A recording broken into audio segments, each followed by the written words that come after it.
Hello, everybody. My name is Melanie Uribe.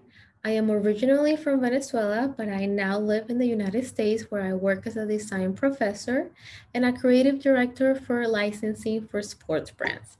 But today I'm going to talk to you and I'm going to focus about my research practice of using typography as a means for social change and activism. I hope you enjoy a little conversation and I look forward to your comments and questions after the presentation.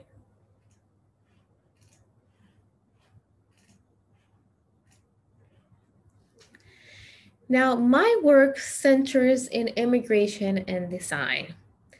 And I want to talk about emotions. Emotions are part of our daily life. As such, emotions have been increasingly debated throughout the social sciences. This also applies to migration studies. Mixed and contrasting emotions and feelings such as hope and nostalgia, guilt and ambition, to name a few, are an integral part of a migrant's life experiences. And we always focus on emotions when we want to create work for social change and activism, right? We want to focus on these things as a means to call out and become relevant to others' opinions. So, right now, we live in a time where designers are expanding their boundaries. They're moving from designing objects to experiences and designing for positive social change. They are becoming facilitators of creativity, conversation, and collaboration among multiple groups. Today, graphic designers are incorporating different aesthetics to best communicate a message. And more than ever, they're working in different techniques to make our messages and communications of their craft a little bit more unique. They're expanding the vision of design not only to serve originality in a market driven force, but to also define graphic design as a socially relevant force.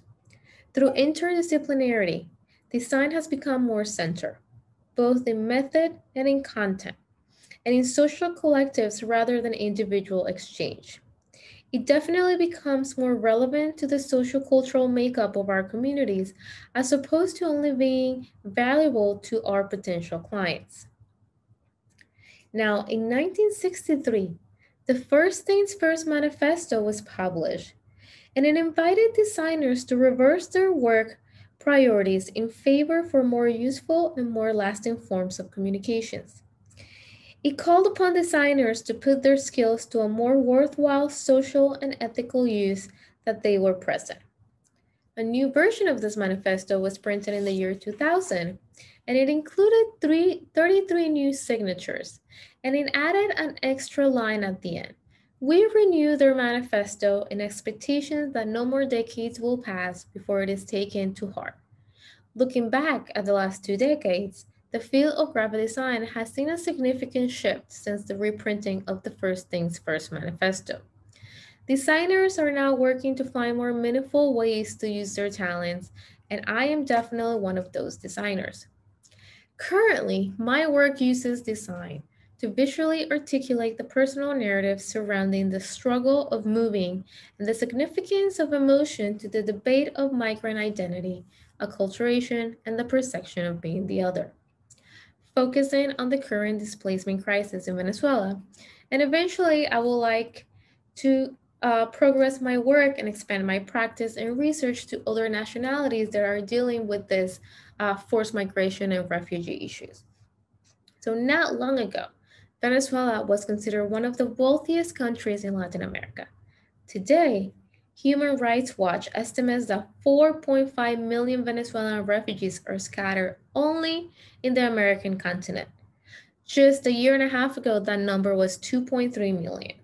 So it has doubled up almost in a matter of a year and a half.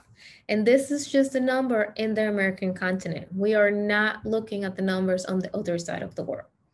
So imagine having to leave your home with just a few possessions. The world is definitely witnessing a wave of mass migration, with nearly 65 million people being displaced because of war or persecution, and an even higher number migrating from poverty. So one of the most important aspects to me is to manipulate space to tell a story with an emotional atmosphere. In essence, to connect the viewers with emotions. What I seek through design is to convey information, concepts, and to entice awareness that will result in understanding, forcing a well-founded and lasting link between content and citizen in order to enrich life. So now I'm going to show you a little bit of the work that I've been doing over the past few years and how I use typography to represent these feelings and emotions um, that go through a migrant's life uh, when they're displaced from their home. And I try to make this as generic as possible because I think this is feelings that happen through people, whether they're from Venezuela or Uruguay or from the Middle East. But I'm focusing right now on the Venezuelan refugee crisis because I decided to interview a few Venezuelans. Like I mentioned earlier, I moved to the United States. And it's been a few years. It's been about 20 years that I've been in this country. So I didn't have to go through all of the economic and political changes that the country has gone through over the past few years. But now I see how it has affected families, I see how it has affected friends. So I decided to do a little bit more research so I could understand what they have been going through. So I started interviewing family and friends that are closest to me in the United States, and these interviews expanded to the entire world. So I interview people in Chile, people in Barcelona, people in the UK, and so on. And I asked them a few questions. When did they leave and why? Can they go back? What has been the hardest part? What do they miss the most? And most importantly, would they move back to Venezuela? And the most common theme was the emotional trauma caused by having to leave home with just a few belongings and having to start a life in an unknown setting. And some people were lucky enough that they could take an airplane and go to another country, another city. But there's others that didn't have that luck, that actually had to cross the border via bus or even by walking and arrived in Colombia or arrived in Brazil with no job, no income, and had to resort to even cleaning houses, cleaning floors, or even if it was just to keep collecting money or keep gathering some money so they could buy a bus ticket to cross to another country. Um, so these interviews were definitely very emotional and they really opened my eyes to what is happening in my home country right now. So I started an exhibition, and the first component on this exhibition was a typographic wall that features 17 key terms representing the different reasons and conflicts that created the movement of people across borders. This piece visualizes the concept of struggle and the tension through the interplay of light and shadow, using moving and static light fixtures as a catalyst for creative expression. White words were made out of plywood and they were mounted on a white wall. And as light hit them from the overhead, the letter forms casted a shadow that sometimes made the words disappear with the movement and control of the lights. So words were consciously arranged to be read as cause effect, with push factors which are the issues that cause people to flee their homes, followed by legal status, which are the rights of displaced people and the obligations of the international community to assist, and ending with the basis of it all, human rights violation crisis. Looking at these words, one gets the sense of darkness behind them and sees the legitimate shadow that they cast upon people. These shadows are also skewed and stretched, showing how people's worth and their meaning of these words get misinterpreted and altered. It brings a whole new world and a whole new understanding to the simple words that get tossed around carelessly every day. Now, following this wall of shadows, the viewer or the audience can enter the main gallery, where the focus of this interactive exhibition was a piece consistent of 26 paper birds against the wall. These birds represent the personal migration stories of some of the people that I interviewed at the beginning of my research. Now, I interviewed 80 people in total, and I used their experiences to create this exhibition. On this wall, there's only 26 of those stories being represented.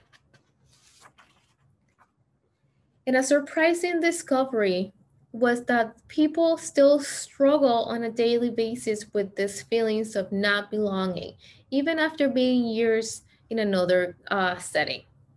Now, these birds are cut in half to represent the placement and how they struggle being split in half, right? So you see half of the word outside of the wall and you assume that the other half of the birds is inside of the wall or on the other side of the wall. And this is to represent that metaphor that people are physically in one place, but they feel like they don't belong, that they still belong in their home country. Sort of like they're moving and they're continuing with their life, but at the same time, they're also trapped. Now, these words were done in Spanish. So for some of my interviews, I requested my guests to write down the questions so I could translate this handwriting into the birds. And the birds could definitely be more personal to each of these interviews. Now, there were audio translations accompanying the birds as an interactive element where the viewer had the opportunity to listen to these stories if they could not understand the Spanish writings.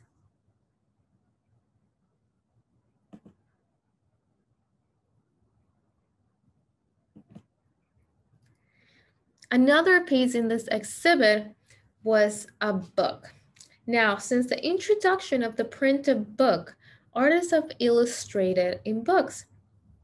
But in Europe, in the 50s, artists began experimenting with the book format as an art object, making books with unique printing and bindings such as cut-through pages and creative shapes. Today, artists use books to create a multidisciplinary pieces, and they give a little bit of freedom to explore ideas outside of the normal route. I decided to explore the use of the book form as a way to cross boundaries and limitations from the traditional flat surface and use it as a medium of expression that allowed me to experiment and combine a few methods. I created 15 editions of this book. And this book is particularly different than the other pieces because it's a little bit more of a personal story. This book was inspired by my mom's story of, of moving into a new country and her struggle to adapt and that emotional storyline that again, I think is both personal and universal. So this book shows an entire path with passport stamps. And it covers the span of 10 years. 10 years where my mom kept coming to the United States from Venezuela and going back and just goes back and forth. And if you see this book in person, you can see the path of timeline because the stamps follow through with the 10-year span and see how eventually they had to stop because my mom eventually had to stay here in the United States to be able to continue her life because it was no longer feasible to do it in Venezuela because of the economic crisis. She is now in this country. She is adjusting a little bit better, but she's one of those people that if she could, she would definitely go back. And she wishes that everything will get better because she doesn't really see her last few years in life here in the United States. Now, overall, design is more than a commercial endeavor. It is the strategic representation of creative thinking and indispensable methods of communication that help shape our cultural understanding. Graphic design is everywhere. Every person unconsciously creates an opinion and makes choices on the basis of visual information. Often people do not think about the story behind the design. And emotional experiences can be created via graphic design through the use of narrative, along with an immersive multisensory environment, while providing information on history and culture. Over the past few years, I have been inspired to continue working for social change and community design through more dynamic and interactive use of graphic design and through exploring the notion of exhibition space as a medium that facilitates communication, information flow, and the sharing of narratives. And this includes motivating and preparing other designers to be design leaders and active citizens in an increasingly diverse society, and hopefully all the students that I get to teach. Thank you so much. I really hope you enjoy uh, this presentation, and I look forward to any comments and questions that you may have for me. Feel free to contact me. Um, Looking forward to meeting some of you. Thank you again.